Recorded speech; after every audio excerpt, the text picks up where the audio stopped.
ছোটবেলা থেকেই না আমার মিষ্টি জিনিসটা একদমই অপছন্দের, মানে ওই ঝাল জিনিসের মধ্যে যা কিছু দেবে আমি চটপট খেয়ে নেবো, কিন্তু মিষ্টি হলে একদমই না। আর সুজি পায়েস এগুলো তো আমার একদমই খেতে ভালো লাগে না। তবে ভোগের প্রসাদে যেগুলো দেয় না, মানে ওই ভোগের প্রসাদে যে খিচুড়ি সুজি পায়েস এগুলো দেয়, এগুলো খেতে আমার বেশ ভালো লাগে। কিছুদিন আগে তো বিপত্তারিণী পুজো ছিল, মা গেছিল পুজো দিতে। আমি ভাবলাম আমি তো পুজো দিতে যাইনি, আমি কি করবো বাড়িতে বসে বসে। তাই ভাবলাম চলো মায়ের জন্য সুজি বানানো যাক। মা তো ভাত খেতে পারবে না, মানে বিপত্তারিণী পুজোর দিন ভাত খেতে নেই, সেই জন্য। তার আগের দিন না আমাদের পাড়াতে একটা পুজো ছিল, মা পুজো বাড়ি থেকে প্রসাদ এনেছিল। প্রসাদের মধ্যে ছিল খিচুড়ি পায়েস এইসব।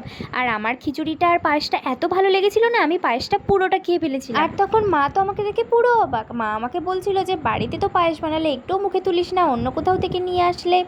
A few moments later. তখন কি করে সবটা খেয়ে ফেলিস শুনি? তখন আমি বললাম তোমার হাতের পায়েস আমার ভালো লাগে। মা তো তখন পুরোই রেগে গিয়ে আমাকে বলল, হ্যাঁ তা তো ভালো লাগবে না, আমি তো পায়েসের দুধে একটুও জল মিশাই না, সেই জন্যই তো ভালো লাগে না।